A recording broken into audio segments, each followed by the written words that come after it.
আসসালামু আলাইকুম স্টুডেন্ট, কেমন আছো সবাই? আমি আজকে নিয়ে এসেছি সপ্তম শ্রেণী পরিবেশ ও বিজ্ঞান চতুর্থ অধ্যায় চ্যাপ্টার থেকে পরিবেশ গঠন পদার্থের ভূমিকা।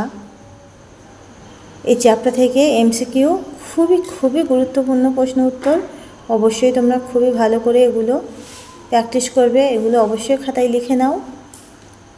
আর আমি কিন্তু সব সময় বলি, আজকে যে কোশ্চেনগুলো দেব, আজকে সেই কোশ্চেনগুলো খাতায় লিখে নিয়ে ভালো করে প্র্যাকটিস করবে। তো কোশ্চেন নাম্বার 1 হচ্ছে, কোন মৌলের পরিমাণ পৃথিবী পৃষ্ঠের থেকে মানবদেহে বেশি? অক্সিজেন, তাই না? 2 নম্বর কোশ্চেন হচ্ছে, জীবদেহ গঠনে একটি গুরুত্বপূর্ণ যৌগের নাম কি? জল। জল ছাড়া মানুষ বাঁচেই না। তো জীবদেহ গঠনে একটি গুরুত্বপূর্ণ যৌগের নাম কি? জল। এবারে চলে আসছি 3 নম্বর কোশ্চেন। কোশ্চেন নাম্বার 3, তার আগে বলি তোমরা এগুলো খুবই ভালো করে প্র্যাকটিস করবে। আর যারা নতুন তারা অবশ্যই আমার চ্যানেলকে সাবস্ক্রাইব করবে, ভালো লাগলে লাইক করবে আর শেয়ার করবে, অন্য স্টুডেন্টের দেখার সুযোগ করে দেবে। তো 3 নম্বর কোশ্চেন হচ্ছে, কোনো প্রাণীর বংশধরদের কেমন দেখতে হবে তা ঠিক করে কোন জৈব? অ্যান্সার হচ্ছে নিউক্লিক অ্যাসিড। 4 নম্বর কোশ্চেন হচ্ছে, শামুক ঝিনুক এর দেহের বাইরে শক্ত খোলক কিসের তৈরি? ক্যালসিয়াম কার্বনেটের। 5 নম্বর কোশ্চেন হচ্ছে, মানসিক বৃদ্ধি ও বুদ্ধি নিয়ন্ত্রণ করে কোন মৌল? আয়োডিন। আমরা যে মানসিক টেনশন করি বা বুদ্ধি, আমাদের ব্রেন থেকে যে বুদ্ধি আসে, সেটা কোন মৌল নিয়ন্ত্রণ করে? আয়োডিন। 6 নম্বর হচ্ছে, একটি তরল ধাতুর নাম লেখো। পারদ। পারদ হচ্ছে একটি তরল ধাতু। খুবই সহজ, একবার করে পড়লেই তোমাদের মুখস্থ হয়ে যাবে। তোমরা যদি আমার ভিডিও দেখে দেখে শুনে মুখস্থ করো তাহলে অবশ্যই মুখস্থ হয়ে যাবে, আর খাতায় লিখে নিলে তো কোনো ব্যাপারই না, খুবই ইজিলি মুখস্থ হয়ে যাবে। তো 7 নম্বর কোশ্চেন হচ্ছে, একটি প্রাণীর নাম করো যার চামড়ার নিচে পুরো লিপিডের স্তর আছে। গন্ডার। 8 নম্বর কোশ্চেন হচ্ছে, সোডা ওয়াটারে কি অ্যাসিড থাকে? অ্যান্সার হচ্ছে কার্বনিক অ্যাসিড। সোডা ওয়াটারে কি অ্যাসিড থাকে? Carbonic acid. এবারে চলে আসছি 9 নম্বর কোশ্চেন। 9 নম্বরের কোশ্চেনে আছে,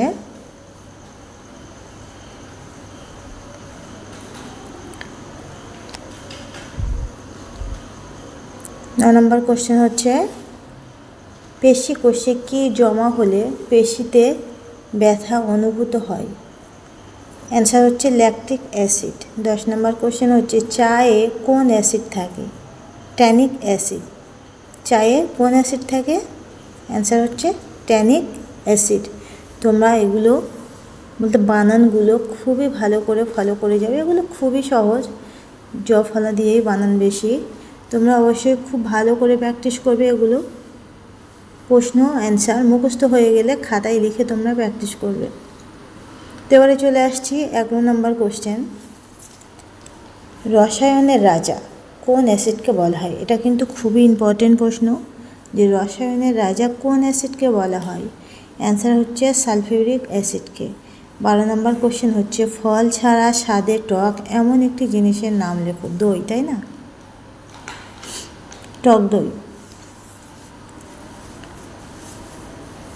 যারা নতুন তারা অবশ্যই আমার চ্যানেলকে সাবস্ক্রাইব করবে, আর যারা সাবস্ক্রাইব করেছো সেই সকল স্টুডেন্টদের অসংখ্য ধন্যবাদ।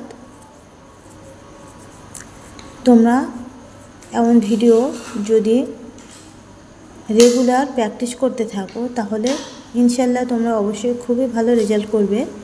তো দেখো 13 নম্বর কোশ্চেন, দুটি অ্যান্টাসিডের নাম লেখো।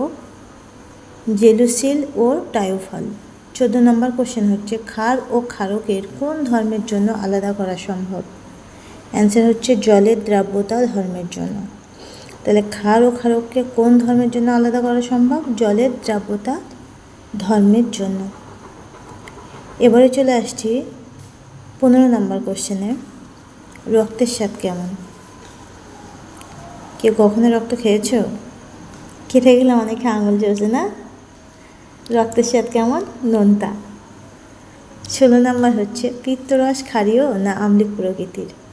ক্ষারীয় প্রকৃতির। পিত্তরস ক্ষারীয় প্রকৃতির। তো এবারে চলে আসবো 17 নম্বর কোশ্চেন। মানব দেহে কোষগুলি কোন মাধ্যমে থাকলে ভালোভাবে কাজ করে? মানব দেহের কোষগুলি কোন মাধ্যমে থাকলে ভালোভাবে কাজ করে, আম্লিক না ক্ষারীয়? ক্ষারীয় মাধ্যমে। 18 নম্বর কোশ্চেন হচ্ছে, কে প্রথম ভিডিওটি কীটনাশকের ক্ষতিকারক প্রভাব সম্পর্কে সারা পৃথিবীকে সচেতন করেন? Rachel Carter.